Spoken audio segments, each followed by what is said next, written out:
Udara di kaki Gunung Halimun terasa lebih berat menjelang malam. Kabut tipis menggantung di antara pepohonan, seolah-olah gunung itu menahan napasnya sendiri. Di salah satu sudut terpencil desa, berdiri sebuah rumah tua berarsitektur kolonial, dikelilingi pagar besi berkarat dan pohon-pohon tua yang akarnya mencuat dari tanah seperti tangan yang ingin keluar dari kubur. Di depan rumah itu berdiri seorang pemuda kurus, mengenakan jaket parasut dan ransel lusuh.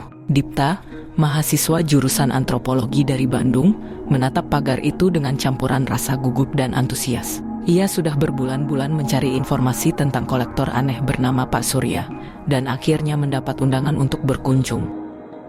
Pintu dibuka oleh seorang pria renta, bertubuh kurus namun berwibawa. Kulitnya keriput seperti kertas tua yang nyaris robek, dan matanya tajam, terlalu tajam untuk seorang seusianya. Ia tidak berbasa-basi. "Masuk, jangan bising," katanya singkat, seolah suara manusia bisa membangunkan sesuatu. Rumah itu gelap. Lampu-lampu temaram berwarna kuning menggantung rendah dari langit-langit. Ruangan utama dipenuhi rak-rak kaca berisi benda-benda yang Dipta hanya lihat di buku-buku tua. Patung-patung kecil berlumur jelaga, topeng kayu Dayak, dan keris-keris yang tampak seolah masih menyimpan dendam. Aroma dupa menyelinap dari sela-sela pintu, samar, tapi menyesakan. Tapi perhatian Dipta langsung tertuju ke satu benda, disimpan paling pojok ruangan, di dalam sebuah kotak kaca berlapis kain hitam. Ada sensasi aneh dari arah benda itu, bukan rasa takut, tapi semacam tarikan. Seperti magnet yang menggoda rasa ingin tahu terdalam-dalam diri manusia. "Itu jenglot," ujar Pak Surya lirih. "Jangan dilihat terlalu lama." Dipta mendekat, perlahan, seperti sedang mendekati hewan buas yang sedang tidur. "Apakah ini asli?" tanyanya, nyaris berbisik. Pak Surya mengangguk. "Saya tidak beri dia darah lagi sejak 12 tahun lalu, dan dia belum bangun. Bapak percaya dia masih hidup?" Pak Surya tidak menjawab. Ia hanya menatap jenglot itu lama, lalu berkata dengan suara pelan tapi dingin, "Kalau ingin tahu, beri dia darah, tapi jangan salahkan siapa-siapa kalau ia menghisap lebih dari yang kau beri." Malamnya, Dipta menginap di salah satu kamar tamu, tapi ia tidak bisa tidur. Pikiran tentang jenglot itu membuncah dalam kepalanya. Ia bukan dukun, bukan pemuja, hanya ilmuwan muda yang ingin membuktikan bahwa semua ini cuma mitos yang diberi panggung. Jam menunjukkan pukul 2.37 dini hari saat Dipta keluar diam-diam dari kamarnya. Langkahnya pelan, menyusuri lorong yang sunyi. Di ruang koleksi, kain hitam masih menutupi kotak kaca itu. Ia buka perlahan, dan di dalam sana, jenglot itu berbaring kaku. Tubuhnya seperti mayat kering seukuran boneka. Kulitnya kehitaman, rambutnya panjang sampai ke kaki. Giginya mencuat seperti taring tikus. Dipta mengeluarkan pisau kecil dari sakunya. Ia tusuk jari telunjuk kiri. Darah segar menetes, hangat. Ia biarkan 3 tetes jatuh ke mulut kecil makhluk itu. 1, 2, 3. Hening, tak ada yang terjadi. Tapi saat Dipta hendak menutup kembali kotaknya, ia mendengar sesuatu. Sangat pelan, sangat halus, tapi cukup jelas untuk membuat bulu kuduknya berdiri. Suara napas, napas lirih yang asing. Dipta mundur setapak, matanya menatap kotak kaca itu tak berkedip. Ia menahan napasnya sendiri. Ruangan terasa lebih dingin. 3 helaan napas, tidak lebih, tidak kurang. Dan setelah itu, semuanya kembali diam. Tapi bagi Dipta, malam itu menjadi awal dari sesuatu yang tidak bisa dijelaskan. Bukan hanya tentang jenglot, tapi tentang dirinya sendiri, tentang apa yang telah ia bangunkan. Dengan rasa penasaran yang teramat besar, Dipta mengambil jenglot itu dan memasukkannya ke dalam tasnya. Pagi itu, Dipta bangun dengan rasa berat di tubuhnya. Bukan lelah biasa. Ada sensasi aneh seperti tubuhnya menyimpan batu di bawah kulit. Pandangannya agak kabur, dan tenggorokannya kering seperti habis mimpi buruk semalaman. Tapi ia tahu, ia tidak bermimpi. Jenglot itu bernapas. Pak Surya tidak terlihat saat Dipta turun dari kamarnya. Di meja ruang makan, hanya ada teh dingin dan sepiring pisang rebus yang sudah mulai menghitam. Rumah itu lebih sepi dari biasanya. Tak ada suara langkah, tak ada suara burung di luar jendela. Sunyi yang tidak wajar. Dipta diam-diam membuka tasnya. Jenglot itu masih di sana. Kaku, dingin, tidak berubah. Tapi di sudut bibirnya, ada bekas merah kehitaman. Darah Dipta. Tangannya gemetar saat menyentuh benda itu lagi. Ia tak tahu kenapa, tapi ada bagian dari dirinya yang merasa terhubung. Seolah benda itu menyimpan sebagian dari dirinya, atau justru sebaliknya. Sore harinya, Dipta pamit pulang. Ia tidak memberitahu Pak Surya soal pencurian kecilnya. Pria tua itu tetap tidak muncul. Tapi sebelum ia naik ke ojek online yang ia pesan, ia melihat satu hal yang membuatnya merinding. Semua kaca jendela rumah Pak Surya ditutupi koran. Dan di balik salah satu celahnya, ada sepasang mata tua menatapnya, tanpa berkedip, dan mulut yang bergerak tanpa suara, seperti mengucapkan sesuatu. Kembalikan. Malam itu di kosan, Dipta tidak bisa tenang. Tubuhnya makin lemas. Tangan kirinya mati rasa dari jari ke siku. Ia mengira hanya kecapekan. Tapi saat mengganti bajunya, ia melihat bercak kecil di bawah ketiaknya, berwarna hitam kebiruan, seperti memar, tapi membentuk pola melingkar. Tak hanya itu, di bawah pintu kamarnya, ia melihat sesuatu yang tak seharusnya ada. Tetesan darah, segar, merembes ke celah-celah lantai, seperti dari luar atau dari dalam. Ia mengangkat jenglot itu dari dalam tas dan meletakkannya di meja. Kali ini ia tidak pakai darah. Ia hanya duduk di depannya, menatap makhluk itu lekat-lekat. "Apa kau hidup?" gumamnya, seakan mengharapkan jawaban. Jenglot itu tidak bergerak. Tapi saat Dipta memejamkan mata sejenak, ia mendengar bisikan, "Aku sudah ada di dalammu." Besok paginya, tangan kiri Dipta sudah membiru seluruhnya. Dokter kampus bilang itu mungkin infeksi ringan atau alergi. Tapi Dipta tahu, ini bukan penyakit biasa. Jenglot itu tidak hanya hidup. Ia sedang menyusup, perlahan, tapi pasti. Dan yang paling menyeramkan adalah, Dipta mulai menyukai rasanya. Sensasi lemas, seolah tubuhnya sedang dikosongkan untuk diisi ulang. Malam ketiga setelah membawa pulang jenglot, Dipta mulai mengalami halusinasi. Setidaknya begitu ia mencoba menjelaskan ke dirinya sendiri. Ia melihat bayangan bergerak di sudut matanya, meskipun ruangan kosong. Ia mendengar suara nafas lirih, tapi tak bisa menemukan sumbernya. Dan yang paling mengganggu adalah bisikan yang hanya muncul saat ia berada dalam gelap total.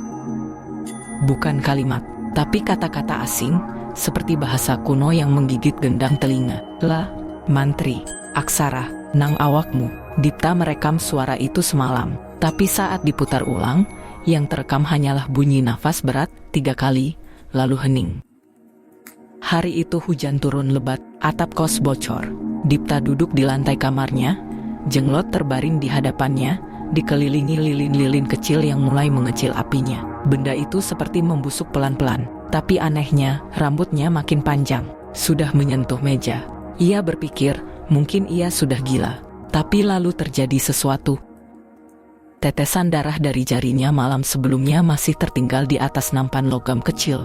Dan di situ, genangan darahnya menebal, seolah tak mengering. Saat Dipta menunduk menatapnya, ia melihat wajah, bukan wajahnya. Mata yang lebih dalam, kulit yang retak seperti tanah kering. Senyum miring, mengerikan. Ia menyentak mundur. Wajah itu masih di sana, di permukaan darah. Bukan pantulan, tapi seperti makhluk lain yang melihat ke atas, dari bawah. Ketika ia mencoba menyeka darah itu dengan tisu, tiba-tiba darahnya menyerap ke kulitnya sendiri, seolah dipanggil balik oleh tubuhnya. Dan saat itu juga, sesuatu muncul di punggung tangan Dipta. Aksara Jawa kuno, samar tapi menyala merah dari dalam kulit. Ia tak tahu artinya, tapi saat disentuh, terasa hangat, seperti tubuhnya sedang ditulisi dari dalam. Malamnya, ia bermimpi. Ia berada di sebuah ruangan gelap, dengan lantai basah dan suara bisikan ribuan mulut. Di hadapannya, jenglot berdiri tegak, bukan lagi sebagai boneka, tapi sebagai bayangan manusia mungil yang hidup. Makhluk itu mendekat, menyeret kuku-kukunya di lantai. Ia menatap Dipta dengan mata kosong yang membara. "Kau yang memanggilku, maka kau akan menggantikan posisiku." Dipta berteriak dalam mimpi itu, tapi tak ada suara keluar dari mulutnya, hanya napas. 3 kali, lalu ia terbangun dengan leher basah oleh darah dari hidungnya sendiri. Pagi harinya, ia melihat jenglotnya, tersenyum.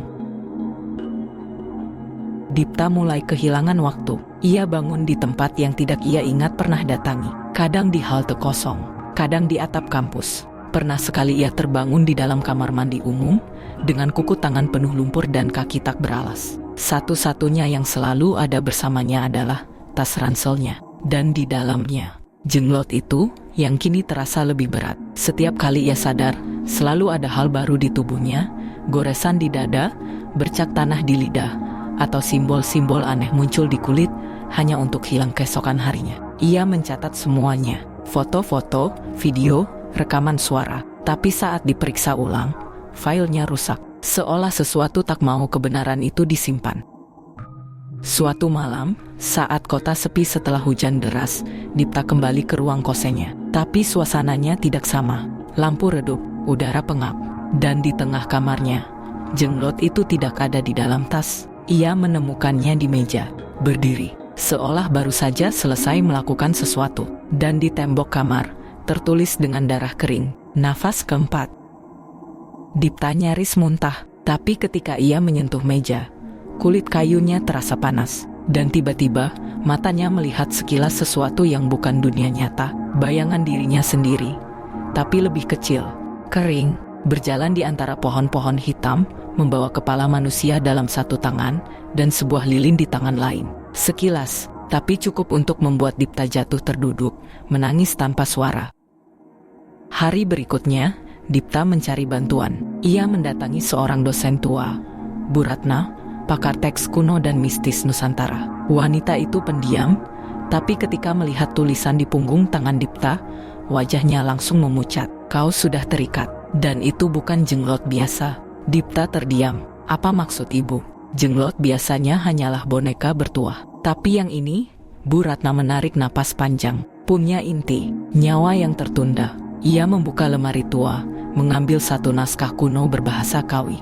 Di halaman keempat, ada gambar seorang manusia yang separuh tubuhnya mengering. Di belakangnya, makhluk mungil bersayap kelelawar memeluk tubuhnya seperti benalu. Dulu disebut lelara sukma, bentuk kuno dari ilmu pengalihan jiwa. Mereka hidup bukan untuk abadi, tapi untuk berganti tubuh. Dan jika Dipta sudah melewati nafas keempat, maka kau bukan cuma korban, kau calon tubuh yang akan dirasukinya. Malam itu, Dipta mengurung diri. Ia ikat jenglot itu di dalam kotak kaca bekas akuarium. Ia tulisi sisi-sisinya dengan mantra yang ia salin dari buku Bu Ratna. Tapi tetap saja, tengah malam, ia terbangun. Kaca kotak itu pecah dari dalam, dan jenglot itu berdiri di ujung ranjang. Nafasnya berat. 4 tarikan nafas, jenglot itu kini mulai tersenyum, dan kulit wajah Dipta terasa lebih kaku dari biasanya. Dipta tidak bisa membedakan lagi antara mimpi dan sadar. Ia bisa duduk di kelas, mencatat kuliah, lalu sekejap merasa tubuhnya berada di tempat lain, seperti ditarik oleh tali halus yang tak terlihat. Ia mulai melihat dunia melalui mata lain. Sudut pandangnya rendah, dekat dengan tanah. Warna-warna terlihat pudar. Suara terdengar berdengung. Tapi yang paling membuatnya ketakutan adalah bau. Bau darah, bau tanah, bau jiwa yang sedang busuk. Dan dari matanya, ia tahu siapa yang sedang sekarat, meski orang itu masih tersenyum di dunia nyata. Malam itu, Dipta tidur hanya 2 jam. Saat terbangun, ia menulis dengan tangan kirinya, padahal ia kidal kanan. Tulisan itu bukan miliknya. Kaligrafi kuno dengan tinta yang ia tak tahu dari mana datangnya. 1 kalimat saja. Mata keempat akan terbuka saat kau melihat dirimu dari arah yang tak mungkin. Keesokan harinya, Bu Ratna memanggil Dipta dengan wajah cemas. Ia memperlihatkan hasil risetnya semalam. Lukisan tua dari abad ke-17 disimpan di museum kecil daerah Jember. Dalam lukisan itu, tampak 3 sosok manusia setengah layu duduk bersimpuh, dan 1 makhluk kecil di tengah, bersayap, matanya seperti 2 arang membara. Di belakangnya ada sosok keempat, hampir tak terlihat. Hanya bayangan samar yang melihat ke arah lukisan itu sendiri. Ini bukan sekadar pemindahan sukma, kata Bu Ratna. Ini adalah upaya kelahiran kembali dari entitas yang disebut Rwa Bineda Sukmaka. Makhluk yang bisa hidup di 2 tubuh sekaligus. Tapi hanya jika mata keempatnya terbuka. Dan Dipta mulai mengerti. Ia bukan cuma tubuh kosong yang akan dimasuki. Ia cermin bayangan. Tempat jenglot itu menumbuhkan ulang bentuk lamanya, perlahan, dari bawah kesadaran manusia. Malam kelima, Dipta tidak lagi tidur, tapi dunia seperti memaksanya. Saat lampu mati, tubuhnya menjadi berat, nafasnya menyesuaikan. 1, 2, 3, 4. Lalu pandangannya berpindah. Ia melihat dirinya sendiri sedang duduk, seperti patung, wajahnya kosong. Tapi ada sesuatu di baliknya, sesuatu yang melihat dirinya dari dalam dirinya sendiri. Ia mulai menggeliat di alam itu, berjalan. Ia kini jenglot. Ia melihat melalui mata hitam tanpa kelopak. Ia mengendus ketakutan. Ia merasakan kelaparan. Dan ia tahu siapa target berikutnya. Saat terbangun, Dipta mendapati dirinya berdiri di depan rumah Bu Ratna. Tangannya berdarah. Di dalam kantongnya, segumpal rambut ubanan dan sebuah manik-manik kayu doa. Dan di matanya, cahaya yang bukan miliknya. Hari itu, Dipta merasa dunia sedikit berbeda. Semuanya terlihat terlalu jelas. Begitu jelasnya hingga ia mulai meragukan kenyataan yang ada di sekitarnya. Pada saat yang sama, ada sesuatu dalam dirinya yang terasa kabur, seperti sesuatu yang telah dihapus. Bukannya hilang seketika, namun lebih kepada lapisan-lapisan ingatan yang mulai pudar, seolah dilapisi kabut yang tak bisa diusir. Di depan cermin, ia memeriksa dirinya. Matanya tampak lebih dalam, wajahnya lebih pucat, dan kulitnya terasa seperti bukan miliknya. Seperti sebuah jasad kosong yang sedang menunggu pemiliknya kembali. Tapi lebih aneh lagi, ketika ia mencoba mengingat sesuatu yang biasa, seperti nama teman dekatnya, nada-nada itu mulai terputus. Teman-temannya di kampus memperlakukannya dengan cara yang aneh, seolah mereka tahu sesuatu yang tidak ia ketahui. Dipta mencoba menghubungi teman-temannya. Rina, sahabatnya sejak SMP, terlihat terkejut saat dia menyapa. Ada keganjilan dalam tatapannya. Dipta, Rina bertanya dengan nada cemas. Kenapa kamu terlihat berbeda? Dipta merasa kesal. Apa yang berbeda? Tidak ada yang berubah. Atau mungkin ada sesuatu yang tidak ia sadari. Memori-memori kecilnya mulai terkikis dan rasa cemas itu semakin mengganggu. Malam itu, Dipta memutuskan untuk mencari jawaban. Ia kembali ke rumah Pak Surya, tempat pertama kali ia menemukan jenglot itu. Suasana rumah itu terasa semakin aneh. Pak Surya, yang biasanya duduk di kursi tua di ruang depan, kali ini tidak ada di tempatnya. Di ruang tamu, Dipta menemukan buku tua yang tergeletak di meja, tertutup debu. Tanpa berpikir panjang, ia membukanya. Di halaman pertama, tertulis sebuah kalimat yang membuatnya menggigil. Setiap generasi, jiwa yang paling kuat akan dipilih untuk membawa kembali yang hilang. Dan di bawahnya, ada gambar seorang pria dengan wajah yang setengah rusak, seperti jenglot, dengan tulisan kecil yang menyebutkan nama yang tidak ia kenali. Dipta Anggatra. Dipta menelan ludah. Nama itu terasa familiar, namun sekaligus asing. Setelah segala yang terjadi, rumah kolektor kini terasa semakin asing bagi Dipta. Dia sudah berada jauh dari kampus dan dunia luar. Begitu banyak perubahan dalam dirinya yang tak bisa ia jelaskan. Namun satu hal yang jelas, dia harus kembali ke tempat di mana semua itu dimulai, ke rumah kolektor yang menyimpan rahasia jenglot. Namun, pemilik rumah, Pak Surya, sudah lama hilang. Dipta mendengar kabar dari beberapa orang bahwa Pak Surya tiba-tiba menghilang, dan rumahnya kini terbengkalai. Tak ada yang tahu pasti apa yang terjadi padanya. Namun beberapa orang mulai berbicara tentang kekuatan yang telah menguasai rumah itu. Kekuatan yang berasal dari ritual kuno yang tak diketahui banyak orang. Beberapa bahkan percaya bahwa Pak Surya telah menjadi korban dari makhluk yang ia koleksi, terjebak dalam siklus kutukan yang melibatkan jenglot. Mungkin itulah sebabnya rumah itu terbuka begitu saja bagi Dipta. Tanpa pengawasan, seakan rumah itu sudah dipenuhi oleh kekuatan yang lebih besar, kekuatan yang seakan mengundang jiwa-jiwa tertentu yang telah dipilih untuk menemukan rahasia sejatinya. Saat Dipta kembali ke rumah itu, pintu-pintu yang dulunya terkunci kini terbuka dengan sendirinya. Tidak ada suara langkah Pak Surya, hanya ada keheningan, suara berdebu yang terasa berat di udara, dan lampu-lampu yang mulai berkedip seperti memberi petunjuk bahwa sesuatu sedang terjadi. Rumah itu terasa berbeda, seolah makhluk itu telah menguasai setiap sudutnya, menerobos dinding, menyelimuti furnitur, dan merasuk ke dalam relung-relung yang tersembunyi. Ritual yang tidak pernah Dipta ketahui sedang berlangsung, dan makhluk itu sudah menunggu kedatangannya. Di ruang koleksi, jenglot itu berada di tempat yang sama, tetapi lebih besar dan lebih nyata dari sebelumnya. Kali ini, matanya menyala merah seperti api yang mengintai. Di sekelilingnya, ada lilin-lilin yang masih menyala, dan simbol-simbol aneh tertulis di dinding, seperti pesan yang sudah ditunggu berabad-abad lamanya. Setiap simbol itu seperti perintah yang harus dipatuhi, dan Dipta merasakan kehadiran sesuatu yang semakin dekat. Ketika ia mendekat dan menyentuh jenglot itu, sebuah suara keras terdengar, seperti gerbang dunia lain yang terbuka, dan sebuah ruang gelap terbentang di hadapannya.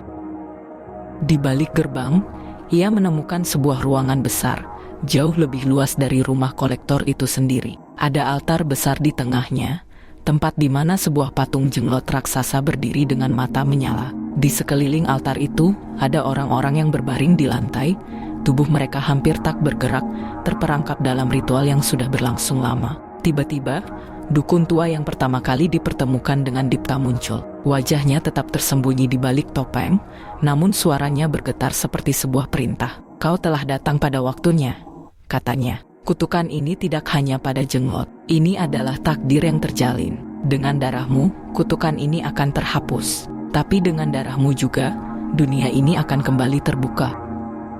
Mungkin, akhirnya Dipta mengerti. Pemilik rumah, Pak Surya, adalah bagian dari ritual ini. Mungkin ia sudah terlalu lama terjebak dalam kekuatan jenglot dan menghilang karena menjadi bagian dari siklus ini.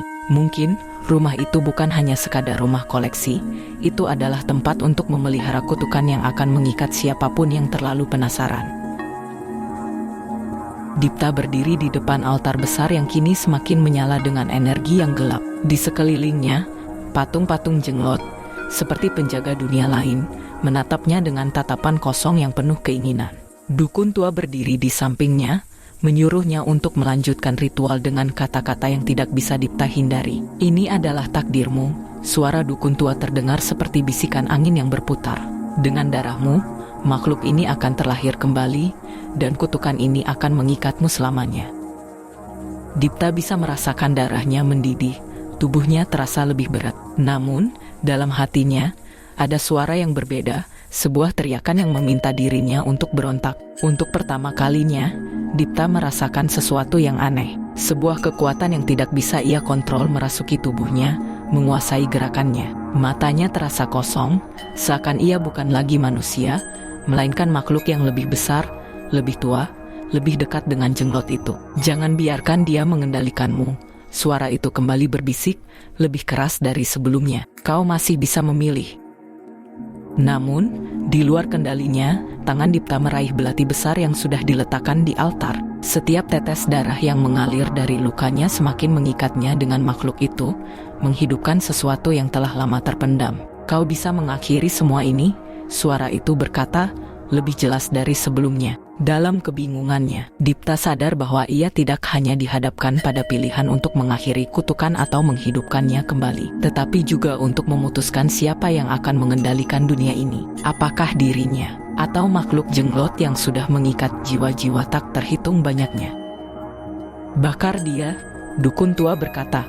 "Bakar jiwa itu. Jangan biarkan kutukan ini menguasai dunia." Namun, tubuh Dipta terasa semakin berat, semakin terikat pada patung jenglot. Rasanya seperti dunia itu menguji batas manusiawi, antara memutuskan untuk membebaskan diri atau berkorban untuk kekuatan yang lebih besar. Setiap gerakan, setiap tetes darah, semakin membawa energi jenglot mengalir dalam tubuhnya. Jenglot itu, di tengah altar, mulai bergerak. Kepalanya berputar, tubuhnya mengeluarkan cahaya merah yang semakin terang. Energi itu meresap dalam diri Dipta, dan dalam sekejap, ia merasakan ada dua jiwa dalam tubuhnya. Tiba-tiba, semuanya menjadi diam, seperti ada ruang kosong yang membungkusnya. Ia melihat dirinya sendiri dalam bentuk yang lebih besar, lebih kuat, sebuah makhluk setengah manusia, setengah jenglot, dan di dalamnya, ada kesadaran yang memudar. "Apakah ini yang kau inginkan?"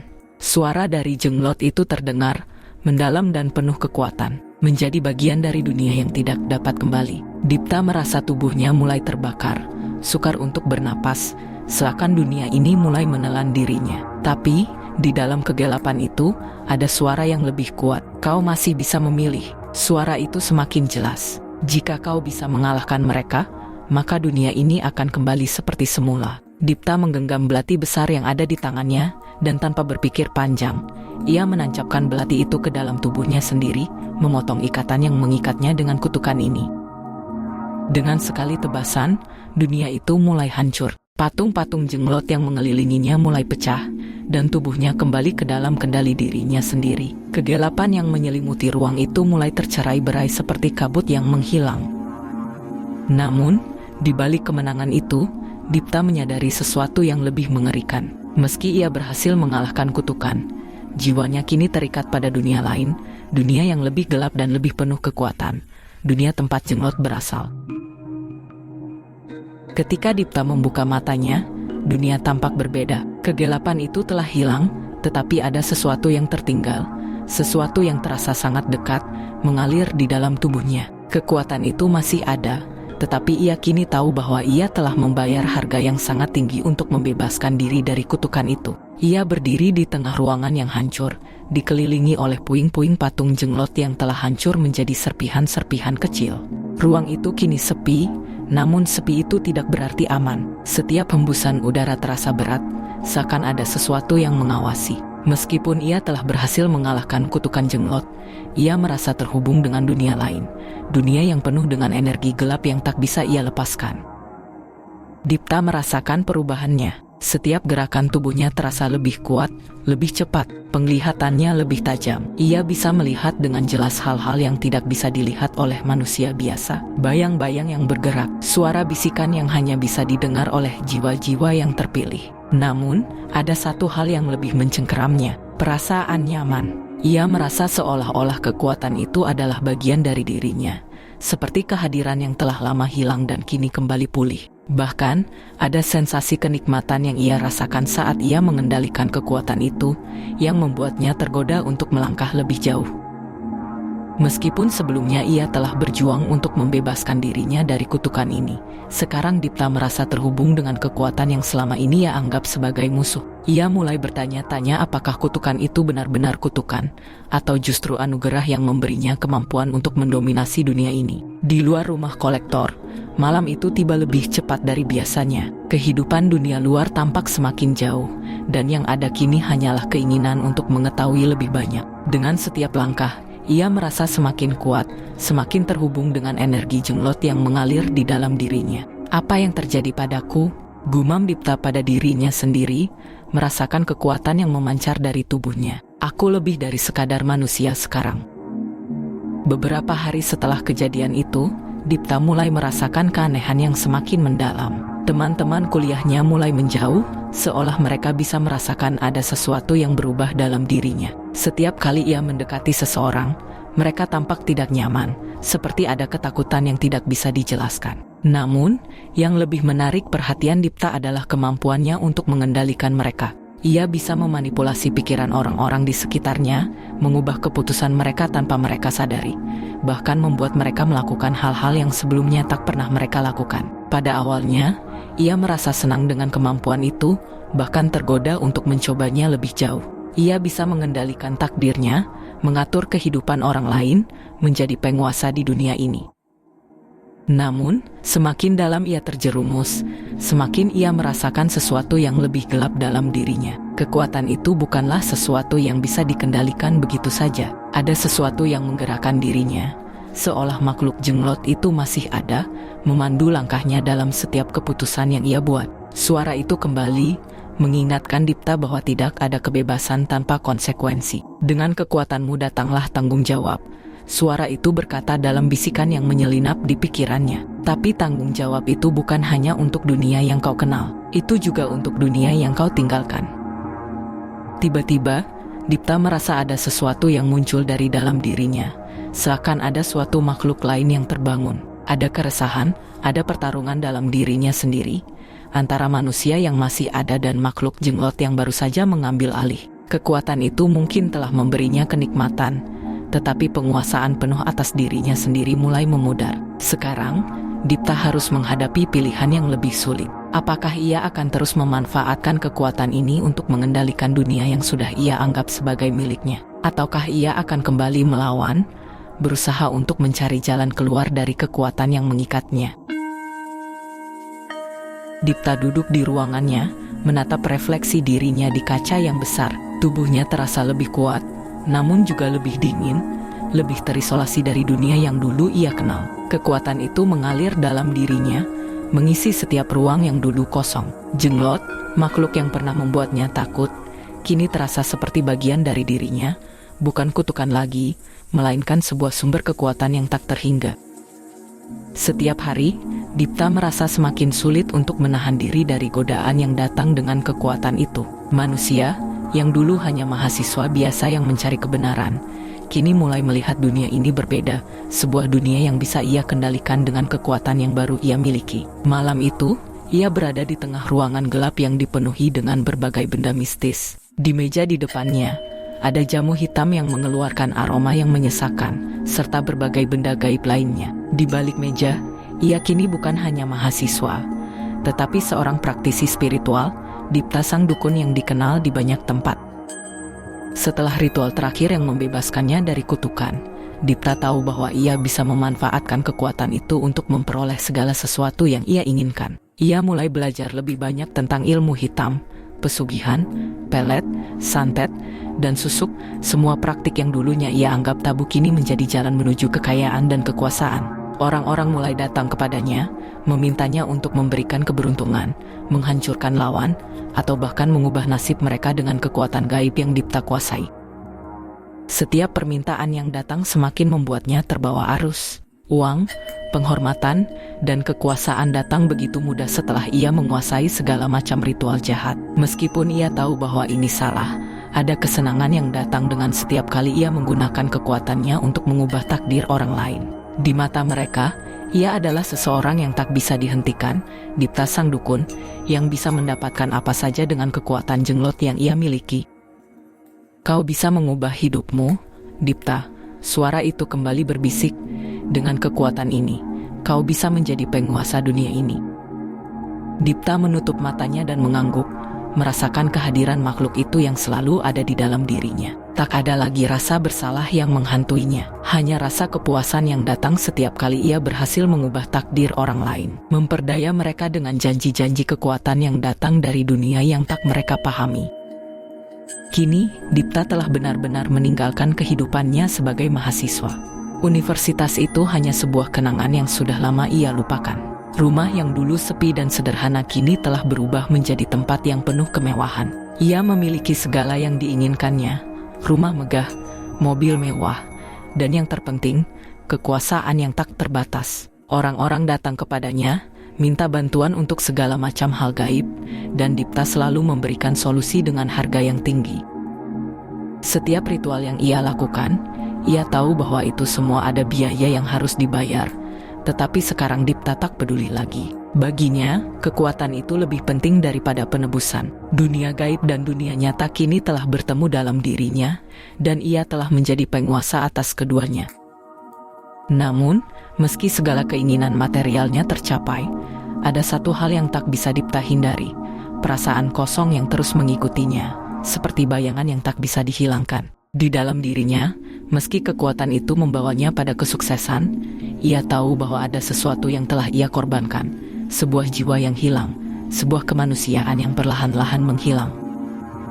Malam itu, setelah melakukan sebuah ritual untuk seorang pengusaha yang meminta pesugihan, Dipta berdiri di depan cermin besar yang kini terpasang di ruang kerjanya. Ia menatap refleksi dirinya yang penuh dengan kemewahan, namun di baliknya, ada wajah lain yang tampak lebih gelap, lebih tua. Wajah jenglot itu muncul di balik bayangannya, seakan mengingatkan bahwa meski ia telah mendapat semua yang ia inginkan, ia telah menjadi bagian dari dunia yang tak bisa ia lepas. Beberapa tahun kemudian, Dipta sang dukun menjadi legenda. Nama jenglot yang dulu hanya dikenal di desa terpencil kini menjadi nama yang terkenal di kalangan praktisi ilmu hitam. Pesugihan, pelet, santet, semua hal gaib yang dulu dianggap sebagai mitos kini dianggap nyata. Dan di tengah kekayaan dan kekuasaan itu, Dipta tahu bahwa tidak ada jalan kembali. Dia telah memilih jalan ini, sebuah jalan yang tak terhindarkan, penuh dengan pengorbanan dan ambisi, di mana kutukan jenglot menguasai tubuh dan jiwanya.